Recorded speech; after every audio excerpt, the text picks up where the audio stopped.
I am Ferdinand Marcos, and I am the President of the Republic of the Philippines. I stand today on behalf of 110 million Filipinos. Hi everyone, hello universe, it's me again. Shout out sa inyo mga kababayan. Hello sa mga Marcos Loyalist supporters. Nako mga bes mayroon tayong upload videos updates. Diba nasa Hong Kong itong si BP Sara Duterte. Mga kababayan, agay kung dito sa Pilipinas pag tuwing press con niya, ang dami niyang sa chat, no? Ang dami niyang sichi-burichi laban sa mahal na pangulo, laban sa gobyerno, no? Ngayon, ang pinapalabas niya, yung hinaras siya, ginigipit, 'di ba?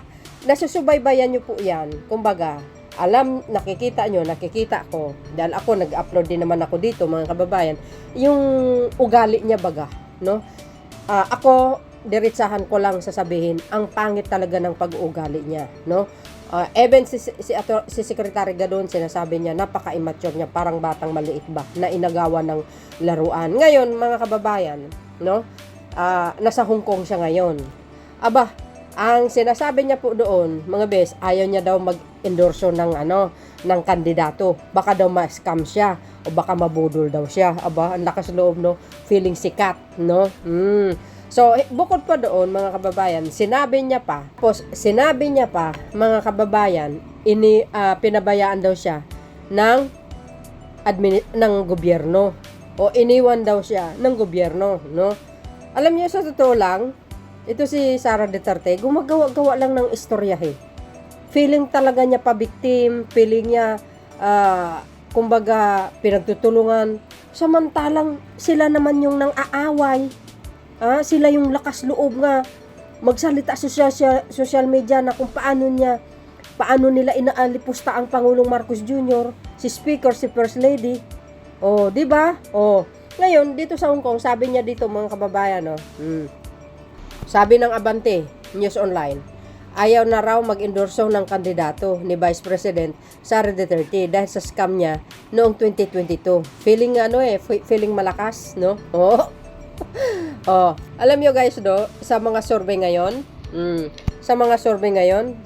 kung sino ang pinagkakatiwalaan, sabi ng isang vlogger, nag-survey siya talaga buong Luzon. Alam nyo ba, kulilat siya, sa totoo lang. Ang dami nagmahal kay Pangulong Marcos Jr.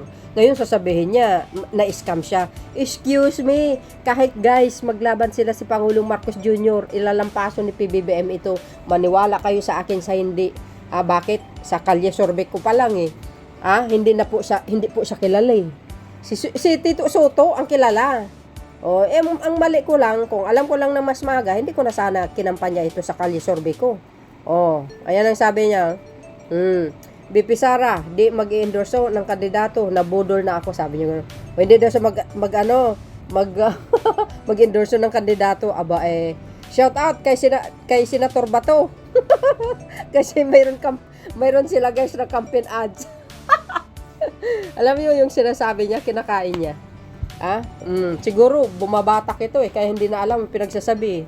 Nakapintanol yata ito si Sara Duterte kaya sa darating na halalan, pag-isipan na natin ang ating iboboto. Alam namin kahit hindi mo sasabihin. Sabi ko nga sa iyo, nadala ako na scam na ako, nabudol na ako, hindi ako mag-endorso ng kandidato kasi baka pagkatapos ng eleksyon, sisihin ninyo na naman na scam kami ni Inday Sara dahil sa iyo ay sus. Alam mo, nasa sa iyo na yon kung talagang ayaw mo tumakbo sa pagka-vice presidente.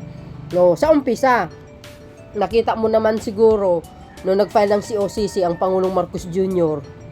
Kung paano siya sinuporta ng nakarami. Kaya nagbago isip mo, nagbisi ka na lang. Swerte mo dahil kinuha ka pa nga niya kung di ka pa niya kinuha, sisikat ka pa ba kaya? Alalahanin mo din, madam. Dekada ng sikat yan, si Pangulong Marcos Jr., artista po yan. Kaysa sa iyo, hindi ka namang kilala. Di ba? At saka yung pagkatao niyan, malinis. Hindi tulad mo. Ikaw nga, kumikitil ka ng tao, sabi ni Mr. Las Cañas queen ka ng tukhang. Tapos yung issue mo pa. Ang laki-laking perang nawala sa kabanang bayan, sa pamumuno mo, palpak. Tapos sasabihin mo, ngayon, lakas loob mo, na-scam ka, excuse me, kahit maglaban pauli kayo ni Pangulong Marcos Jr., malalampasok kanya talaga sa totoo lang. So dahil dito guys, no, ang sinabi niya din, iniiwan daw siya ng administrasyon. Paano yun nasabi? Kasalanan niya din yun eh. Alangan naman iintindihin pa siya ni Pangulong Marcos Jr. sa kabila ng pinaggagawa niya. Kaysa pugutin ng ulo, kaysa papatay ng Pangulo, nag-hire siya ng hitman. Ikaw ba naman? Sino ba naman tangang tao? Napaburan ka pa? Naintindihin ka? Excuse me. Para kumpleto detalyado mga kababayan, panoorin nyo, pakinggan nyo yung sinabi ni Yusek Castro.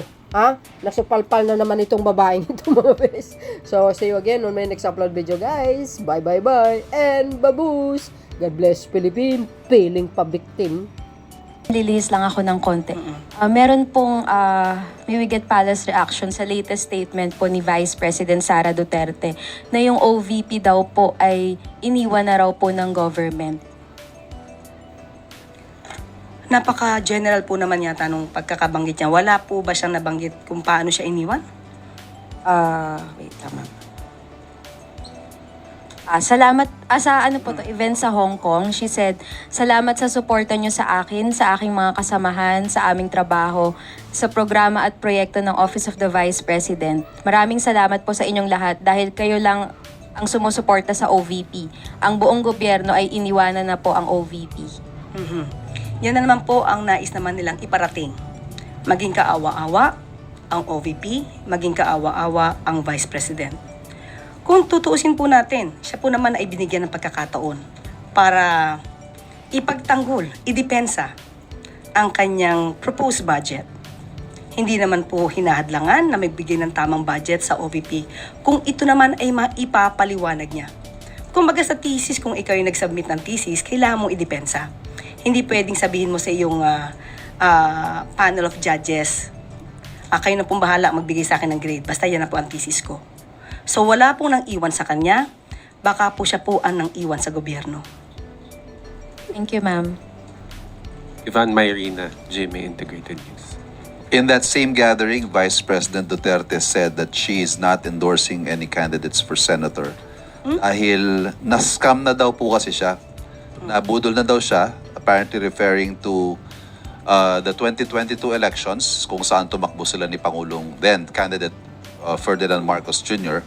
under the platform of unity and transparency. Kaya ayaw na daw po niya kasi nabudol daw po siya. Baka sabihin ng mga tao'y mabubudol na naman sila pag nag-endorse siya. Kung hindi po siya nag-endorso, bakit meron po tayo napapanood na campaign ads na kasama po niya at pinagmamalaki niya ang naging trabaho o performance kung mayroon man ni Senator Bato? Ano po ba ang maitatawag doon? Siya po ba nagsasabi ng katotohanan dahil meron po siya in-endorse na kandidato? Correct. Pangalawa po, kung na-scam po siya ng unity, is it not the other way around? Hindi naman po siguro inakala din ng miyembro o ng mga miyembro ng unity na mabilis magagastos ni VP Sara yung 125 million pesos na confidential funds in just 11 days. Hindi naman po siguro inisip nila yon at nagbigay ng tiwala sa kanya.